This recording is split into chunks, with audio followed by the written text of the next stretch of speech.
Vamos dar continuidade à aula de manejo para abates de suínos. Os conteúdos abordados serão jejum, embarque, transporte, desembarque e descanso, condução e insensibilização, a insensibilização e uma introdução para a classificação de carne. No que diz respeito ao jejum, ele significa que é a retirada de todo alimento sólido do animal. Porém, o acesso é livre à água. Qual o tempo que tem que durar esse jejum? De 8 a 12 horas. Vai depender muito da alimentação que esse animal está recebendo.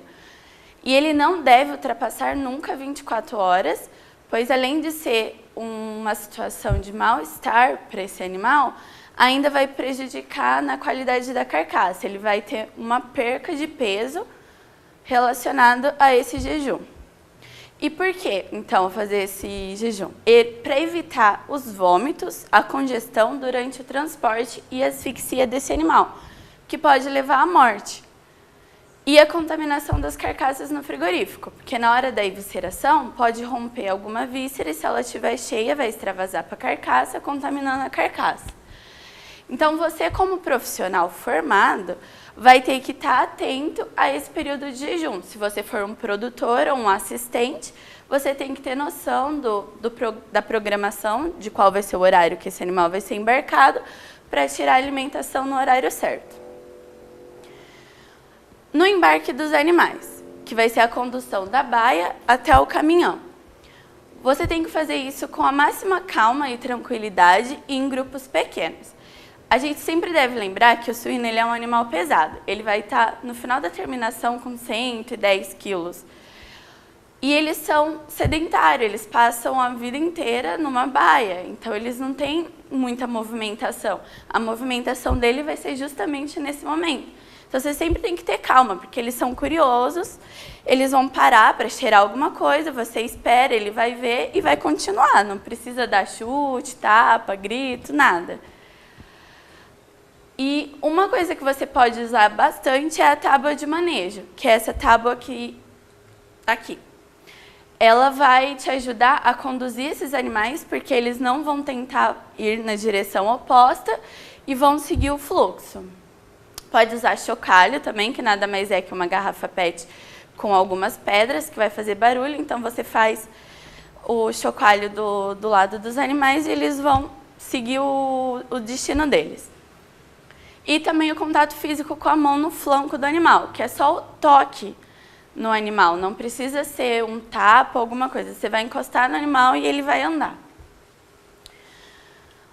O embarcadouro, que é essa rampinha que fica entre a granja e o caminhão, ela deve ser móvel, porque muitos caminhões têm 2 andares, tem que ser coberto, com paredes sólidas para não causar sombra e esses animais não se assustarem e empacarem, com piso antiderrapante para eles não caírem, não causar nenhuma lesão na carcaça, de preferência que passe 2 animais por vez e com uma inclinação leve de até 20 graus.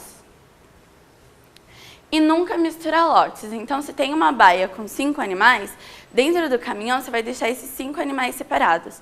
Se você juntar, como os grupos de animais, eles sempre têm os animais dominantes, eles vão se estranhar. E eles vão entrar em briga, em conflito, até que um vença e comece a ser o dominante. Então, vai ter briga, vai ter arranhões na carcaça desse animal. O transporte ele deve ser feito, então, no início da manhã, fim da tarde ou noite, por causa da temperatura. O suíno ele é muito sensível a altas temperaturas. A densidade dos animais, como vai variar o tamanho do animal, o tamanho de lote, de preferência que tenha 235 quilos por metro quadrado. Então, você como profissional vai fazer uma conta e vai ver se está suficiente essa densidade, ou se é muito ou não. O caminhão, ele tem que sempre andar numa velocidade baixa a média, porque para evitar a freada brusca, buraco, porque imagina o animal lá dentro do caminhão. Você freia demais, ele vai de uma vez, pode quebrar uma pata, alguma coisa. No desembarque do frigorífico, você precisa fazer a condução até a baía de descanso. Então, ele vai sair do caminhão e ir para a baía de descanso. Vai se preconizar as mesmas medidas que no embarque. Então, uma rampa pouco inclinada, calma, paciência com os animais. O descanso dos animais. Ele vai se recuperar de todo o estresse que ele passou, tanto hídrico, de embarque, transporte e o desembarque. Então, ele vai recuperar todas as suas reservas de glicogênio, que vão ser importantes depois na reta final de qualidade de carne. O tempo, no mínimo 3 horas esses animais devem ficar em descanso. A baia tem que ter um tamanho suficiente para que esses animais possam se mover lá dentro, deitar, caminhar e acesso à água potável.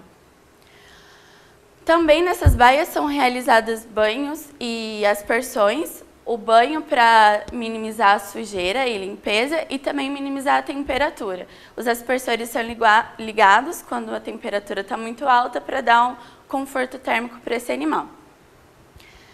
A condução para a insensibilização, ela deve ser feita em pequenos lotes, com calma e tranquilidade. Então, evitar todos esses fatores que eu já comentei com vocês, para não fazer com que esse animal empaque no meio do caminho. E a iluminação deve ser adequada, porque sombras afetam o caminhar desse animal, ele empaca. A insensibilização do suíno, ela é feita por eletronarcose, que é um método reversível, então nada mais é do que transmitir uma corrente elétrica pelo cérebro do animal e provocar a inconsciência que vai até a hora da sangria. Então, como que a gente sabe que esse animal não sente dor? O estimulador, ele se dá em 150 a 200 milésimos por segundo. A eletronarcose acontece em 15 milésimos, então ele não sente a dor. E ele vai permanecer por esse estado até a sangria, que é onde o animal realmente vai morrer. Ele não morre com a insensibilização, mas sim na sangria. Então, aqui é um desenho de como é feita a eletronarcose. Eles vão pegar dos dois lados do pescoço do animal e vai passar a corrente elétrica. E como que isso vai influenciar na qualidade da carne? Bom, as reservas energéticas elas vão diminuir. Com isso, vai ter a produção do ácido lático, que vai diminuir o pH. Então, vai acidificar o meio e esse pH vai diminuir. E a carne PSE? Então, o que ela é? Não se preocupem, porque a gente vai estudar mais bioquimicamente para frente essa parte. É só para vocês entenderem qual a relação dela com o manejo pré-abate. Bom, na carne PSE existe um metabolismo acelerado. Então, são momentos antes do abate, ali na condução para o abate. Se esse animal sofreu um estresse, o metabolismo dele vai acelerar demais, vai ter uma produção muito rápida de ácido lático e vai ter uma queda brusca no pH. E a gente vai ver o porquê que o pH influencia nessa carne nas próximas aulas. Então, o que vai acontecer? Em pouco tempo, aqui 1 hora após o abate, esse pH vai cair muito e já vai ficar baixo aqui. Então, as outras 24 horas ele vai estar muito baixo. A carne DFD, ela já é um estresse prolongado, crônico, ele vem desde lá da fazenda. Então, se esse animal passou muito tempo por transporte, passou por muito calor, todas as etapas muito estressantes, ele vai ter o quê? Uma baixa reserva de glicogênio, então ele vai produzir menos ácido lático e o pH vai permanecer alto. Então, aqui, o pH vai começar em 7, vai descer e permanecer alto, aqui em 6. Não se preocupem com essa parte bioquímica, porque na próxima aula a gente vai estudar melhor. Eu gostaria de saber se até aqui vocês entenderam o que foi passado e se vocês têm alguma dúvida. O pH do bicho tem que ser alto, baixo, carne ser boa, o ácido lático?